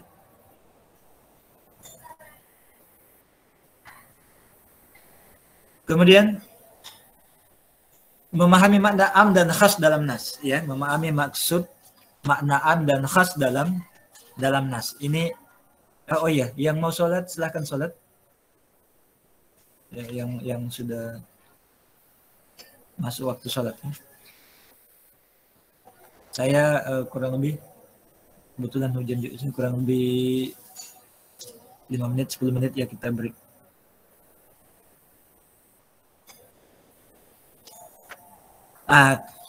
Memahami makna am dan khas dalam nas. Maksudnya kita memahami makna-makna yang sifatnya umum dan makna-makna yang sifatnya yang terperinci di dalam nas-nas Al-Qur'an ataupun dalam hadis Rasulullah Sallallahu Alaihi Wasallam. Ya. Nah ini pun terbagi-bagi. Ya. Ada makna am yang secara qat'i, ya, atau secara mu'tamad, ya, jelas memang, ya, dia adalah ayat ataupun perkataan yang apa namanya, kalau kita pahami, kalau kita mau memahami makna nas tersebut, memang dia maknanya itu tidak membawa kepada makna yang khusus, tapi maknanya umum. Ya, seperti misalnya di sini disebutkan dalam buku apa ini ya? Maqasidus Syariah fi Ahkamil Buyu' ya. Contohnya adalah di surah Hud ya, ayat 6. Surah Hud ayat 6. Di sini disebutkan wa ma min dabbatin fil ardi illa 'alallahi rizquha. Wa ma min dabbatin fil ardi illa 'alallahi rizquha. Dan tidaklah ada sesuatu pun dari makhluk-makhluk yang bergerak berjalan di muka bumi ini ya, melainkan Allah juga yang menanggung rezekinya. Jadi semua makhluk yang diciptakan oleh Allah yang berjalan di muka bumi, yang bergerak di muka bumi itu diberikan rezeki oleh Allah. Itu kan umum. Tidak ada penghususan. Tidak ada nas yang menghususkan. Artinya tidak ada nas yang menyebutkan bahwa ada satu makhluk yang tidak dapat rezeki. Tidak ada. Nasnya umum. Artinya semua makhluk dapat rezeki. Itu umum ya. Dan tidak ada yang menghususkan. Ya, tidak ada nas yang mengatakan bahwa ada sih makhluk-makhluk tertentu yang tidak diberikan rezeki. Oh, enggak ada ya. Baik, kemudian ada juga makna ayat atau nas syara yang maknanya yang yang kelihatannya umum tapi sebetulnya maksudnya khusus. Ya, maksudnya khusus. Dia nas umum tapi yang dimaksud adalah khusus. Seperti disebutkan contoh di sini di surah Ali Imran ayat 173, surah 3 ayat 173.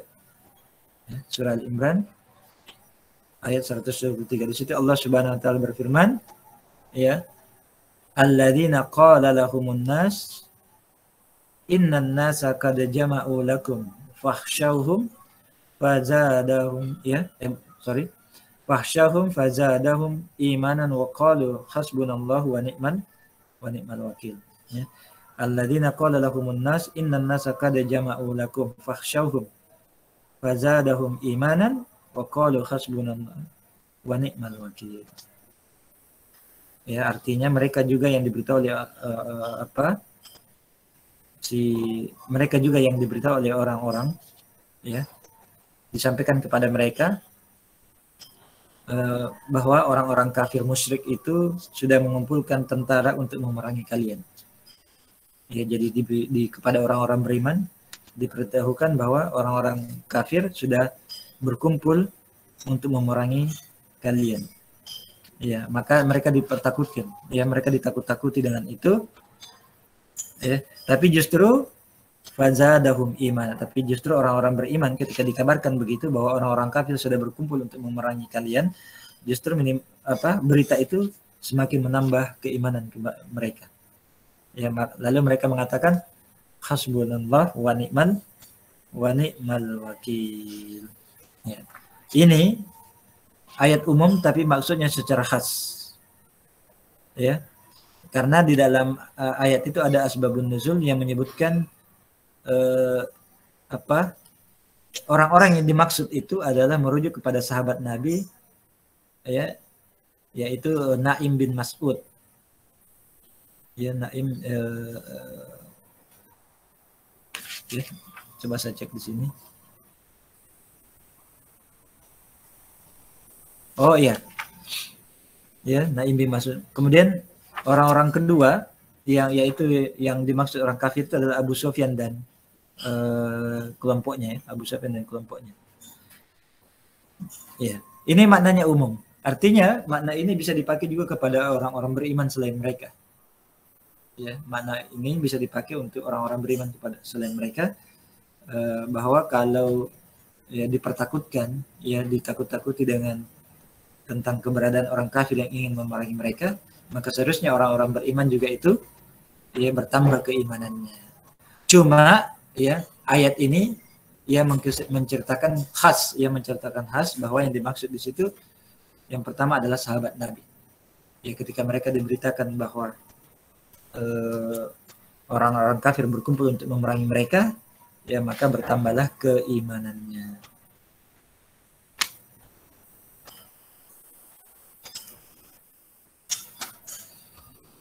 Baik. Kemudian ya ada juga ayat yang kemudian ini masih berkait dengan memahami makna am dan khas dalam nas, ya. Ada juga nas yang menggabungkan antara umum dan khusus atau am dan khas. Ya, antara am dan khas. Dia dalam satu ayat tapi kemudian dia menggabungkan maksud umum dan maksud khas.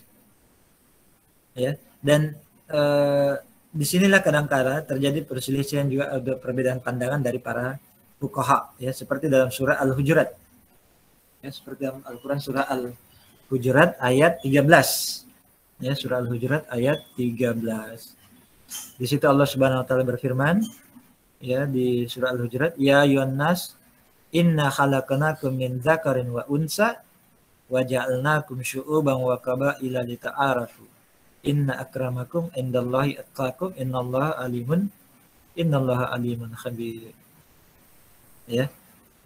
Ya ayyuhan nas, wahai sekalian manusia, inna khalaqnakum min dzakarin wa unsa. Sesungguhnya kami menciptakan kalian, ya, yang terdiri dari laki-laki dan wanita. Wa ja'alnakum syu'uban wa qabaila.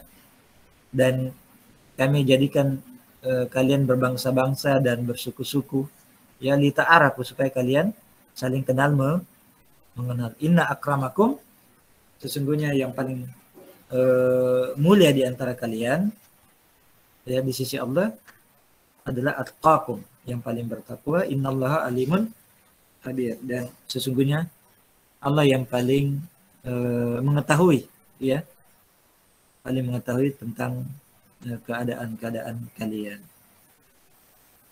Nah, ayat ini kata para ulama kita adalah ayat yang sifatnya umum, ya, ditujukan kepada manusia di zaman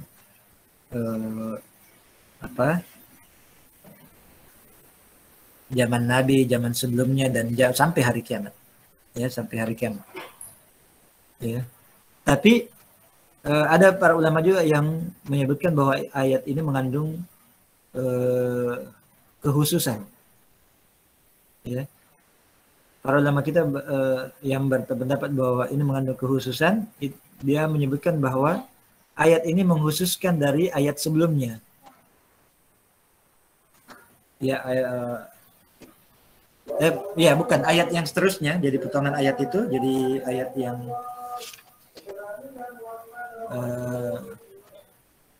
inna akramakum indallahi atqakum itu mengkhususkan, ya, mengkhususkan ayat yang sebelumnya.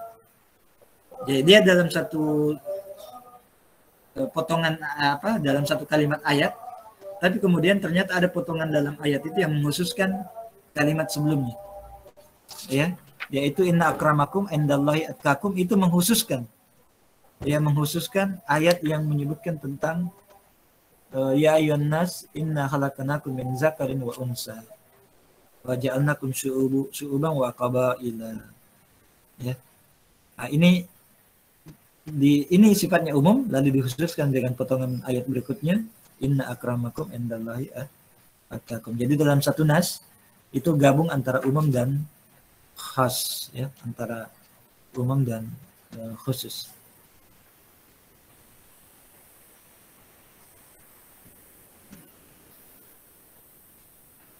Maka para ulama sebetulnya dalam memahami atau mengkaji maqasid itu, mereka, ya, membagi nas-nas itu dalam beberapa bagian, yaitu ada yang sifatnya am, ada yang sifatnya khas, ada yang sifatnya am mutlak, secara mutlak, ya.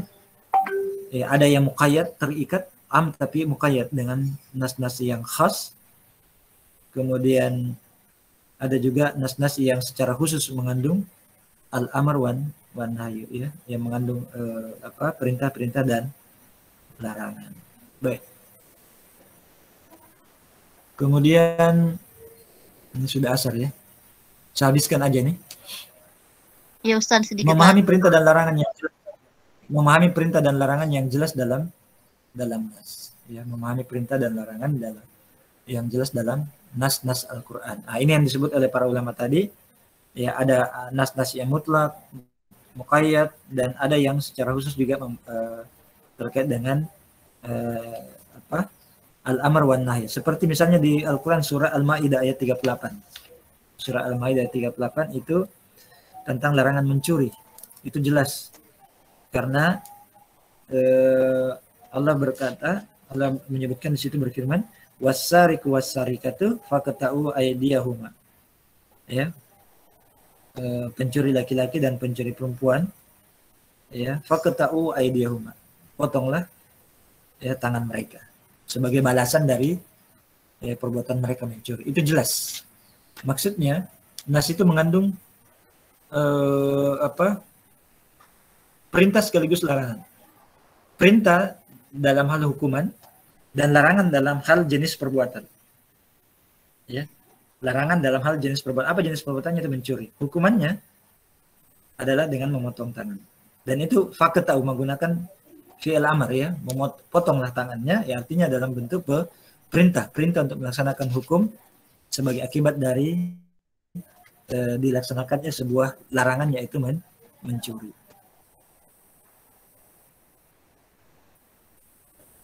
Nah, dari sini para ulama kita kemudian memahami maqasid juga, bahwa kenapa mencuri itu dilarang, kenapa mencuri itu mesti dihukum dengan pertentangan, karena dia menzalimi orang, ya, dia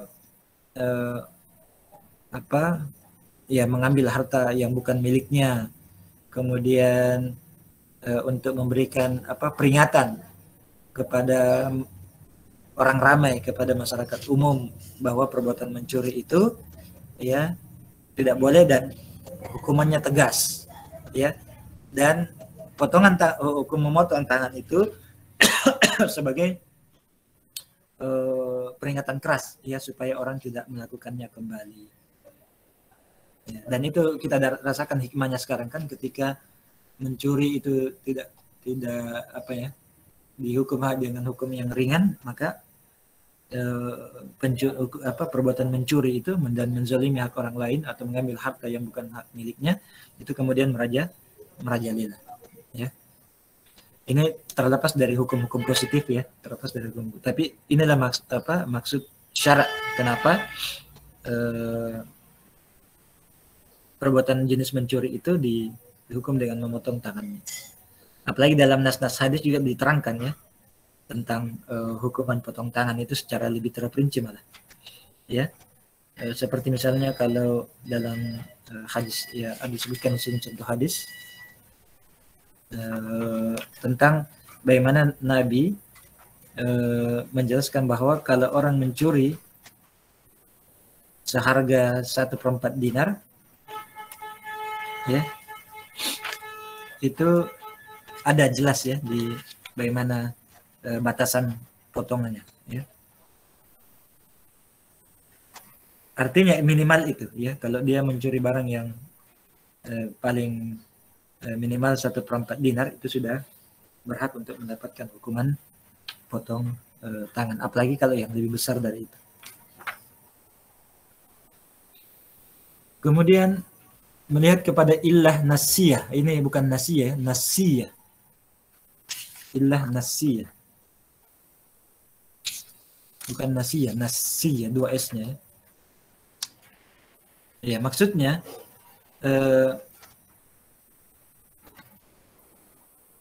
terkait dengan apa ya, terkait dengan nas-nas zahir tadi dan jelas, ya. Maka terkadang kita dapati nas-nas yang tidak zahir ya, tidak jelas dilalahnya, ya, tidak sorih mantub ya, atau dilalah mantubnya tidak clear. Maka yang seperti ini para ulama memahaminya dengan menggunakan metode illah, ya. Nah, metode illah ini banyak juga cara kaidah-kaidah yang dipakai oleh para ulama kita ya.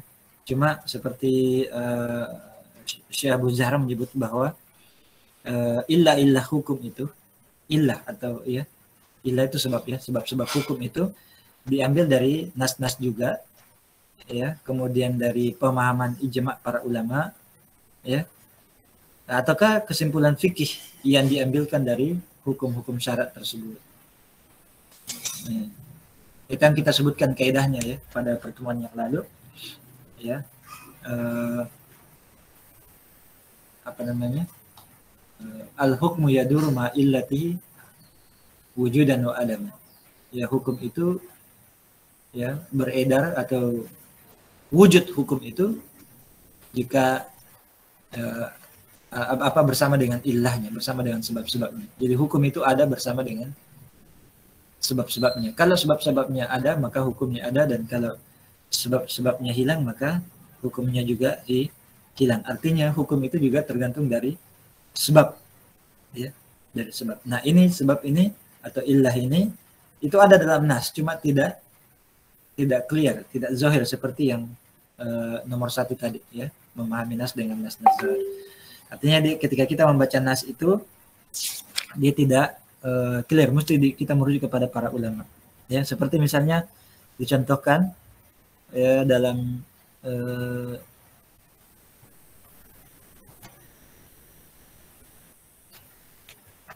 ya contoh ya yang menunjukkan illah ya di Al-Quran. Saya coba carikan beberapa ayat Al-Quran ya.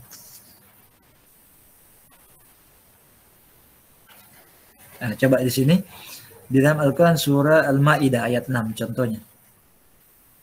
Surah Al-Maidah ayat 6. Idza kumtum ila sholati faghsilu Ya, idza kuntum ila sholati faghsilu. Di sini ya, dalam ayat ini menyebutkan jika kalian berdiri hendak melaksanakan sholat, maka cucilah atau basuhlah. Ya, cucilah atau basuhlah. Artinya ya, kita disuruh berwudu, bersuci ketika kita mau mendirikan sholat.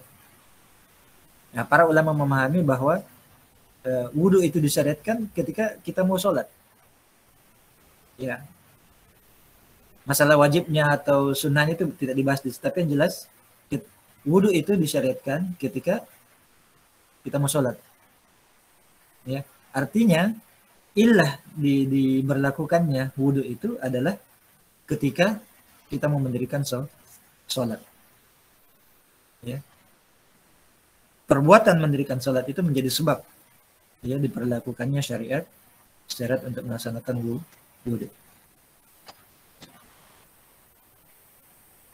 Kemudian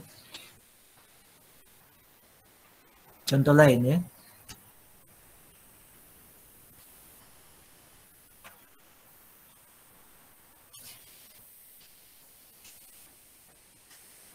Dalam nas hadis Rasulullah SAW. Ya, la yaqdil qadi bainasnaini wa huwa gadban. Ya. Seorang hakim tidak boleh menghukumi di antara dua orang yang berperkara ketika dia dalam keadaan marah. Ya, jadi hakim tugasnya memang mengadili. Ya, la yaqdil qadi bainasnaini wa huwa gadban.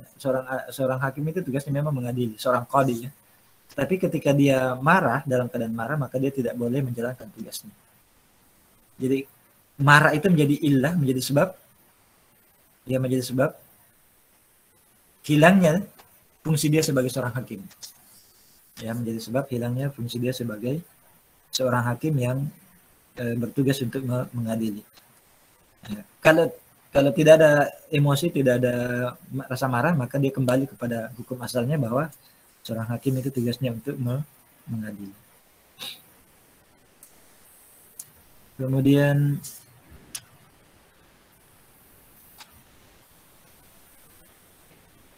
contoh yang lain. Nah, di dalam surah Al-Maidah juga ayat 89.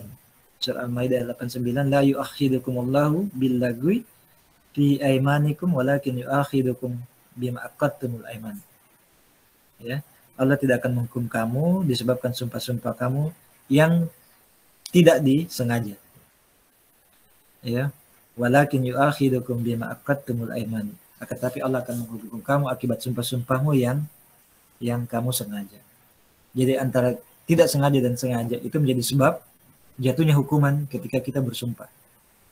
Ya, kalau misalnya bersumpah itu palsu dan kemudian sampai menzalimi orang lain, maka kembali kepada ilahnya. Apa ilahnya? Yaitu kesengajaan.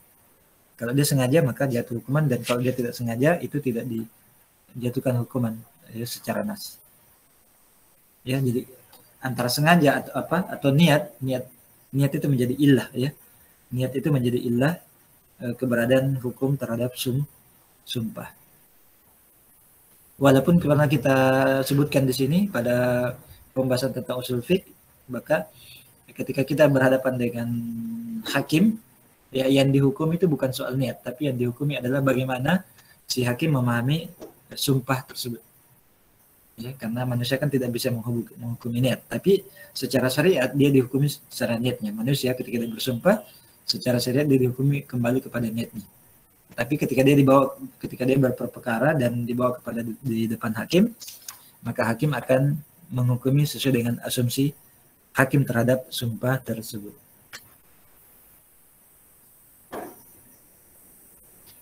Baik, ini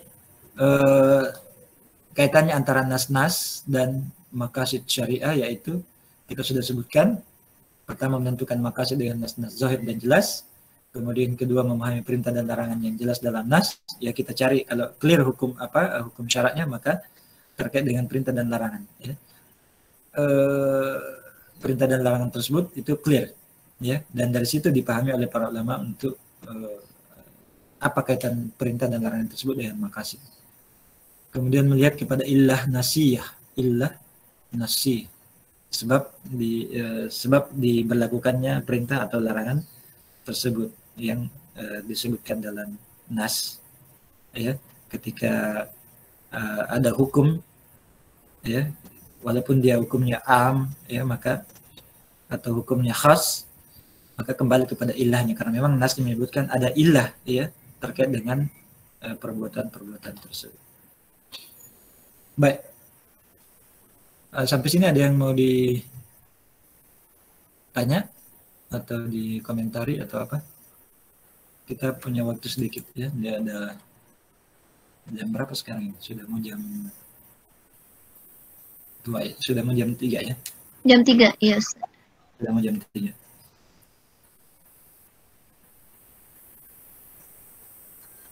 Silakan teman-teman, mungkin ada yang mau mengajukan pertanyaan atau memberikan komentar. Silahkan. Sebagian sudah pergi sholat kali ya? Nampaknya begitu Ustadz, karena perbedaan jam di wilayah Ya, Witar biasa. atau Wit mungkin.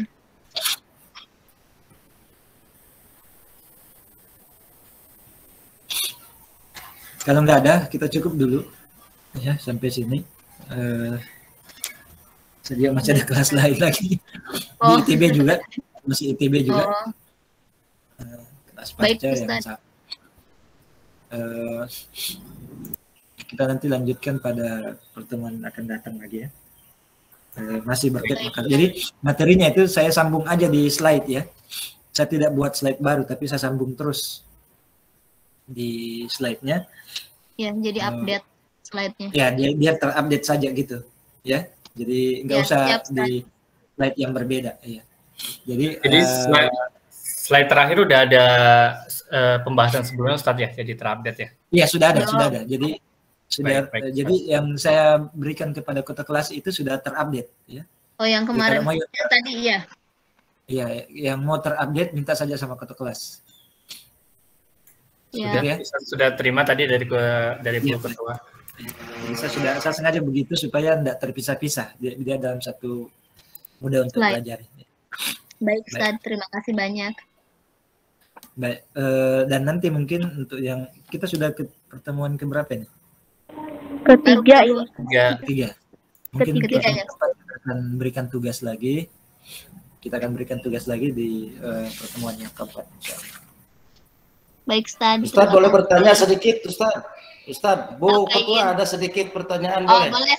Boleh, Pak Iin, silakan. Ya, terima kasih Pak Bayu. Ini kaitan dengan materi yang lalu, kemarin belum sempat ditanyakan karena keburu selesai. Berkaitan dengan fitrah, Pak Ustadz. Minggu lalu kita membahas kaitan dengan masalah fitrah. Nah, kalau masalah fitrah ini berkaitan dengan surat Al-A'raf ayat 172 misalkan. Di saat Allah melakukan mengambil perjanjian dengan manusia. Alastu bi rabbikum qalu bala syahidna.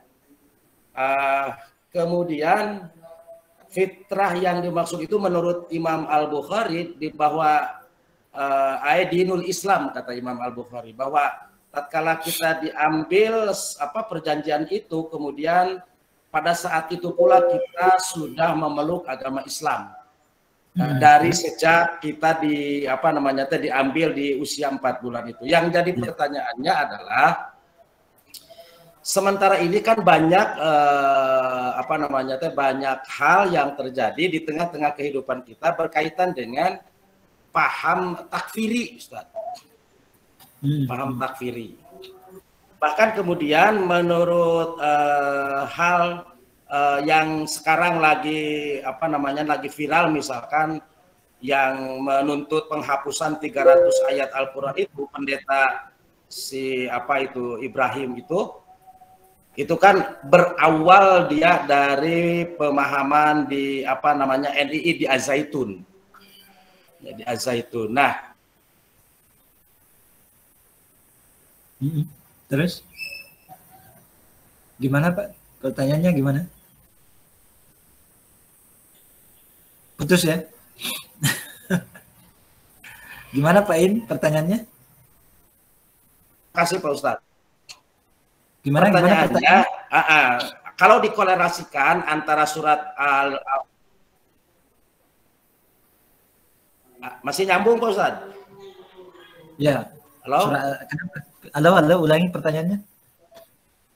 Ya, pertanyaannya bagaimana korelasi antara surat Al-A'raf ayat 172 kemudian dengan pemahaman sebagian di antara kawan-kawan yang di luar bahwa kita itu sebetulnya belum berislam sebelum diadakan yang namanya pembaiatan.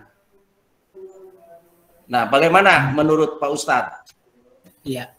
Jadi nas hadis itu kan kullu mauludin yuladu 'alal fitrah. Iya. Jadi setiap yang dilahirkan itu terlahir dalam keadaan fitrah. Ya, tidak membawa dosa apa-apa, atau dia fitrah itu adalah dalam artian mengenali Allah Subhanahu wa taala sebagai Tuhannya. Ya, dalam hadis itu menyebutkan fa abawahu, maka orang tuanya lah yang menjadikan dia Yahudi, menjadikan dia Nasrani dan seterusnya. Nah, tapi dalam nas hadis tersebut itu fitrah itu masih sifatnya umum. Itu adalah sifatnya umum yang nasnya menunjukkan bahwa fitrah itu bersifat umum. Keadaan kita sebagai seorang manusia sifatnya umum. Nah, kemudian ada nas-nas lain yang menyebutkan bahwa itu menjadi bagian dari ketetapan hukum bahwa seorang manusia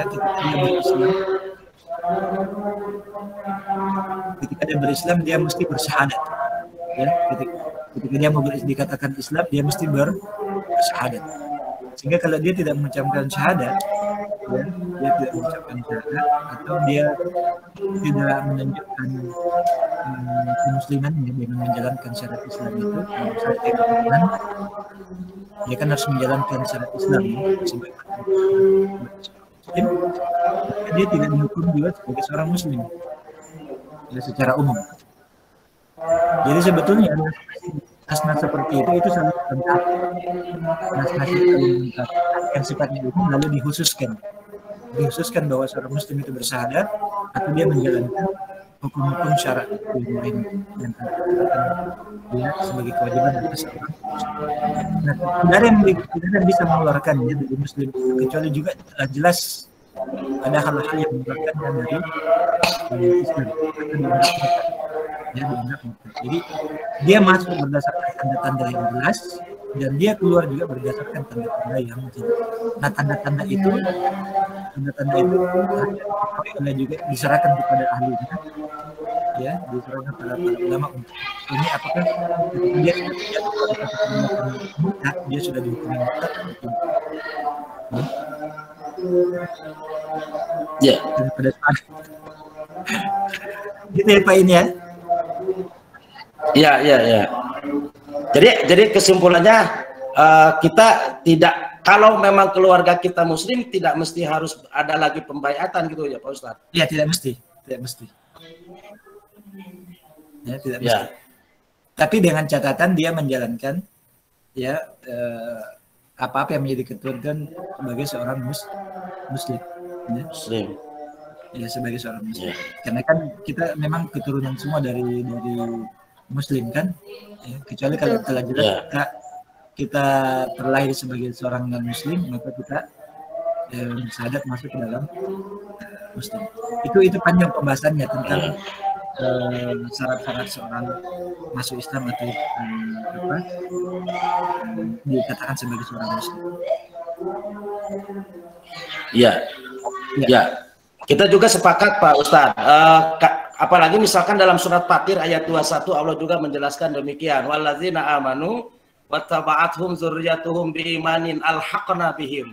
Nah, kata alhaqna itu kan menghubungkan antara anak dan orang tuanya yang sama-sama mungkin apalagi hal ini kemudian akan satu irama dengan pernyataan Allah yang di surat Al-A'raf tadi. Terima kasih Pak Ustadz.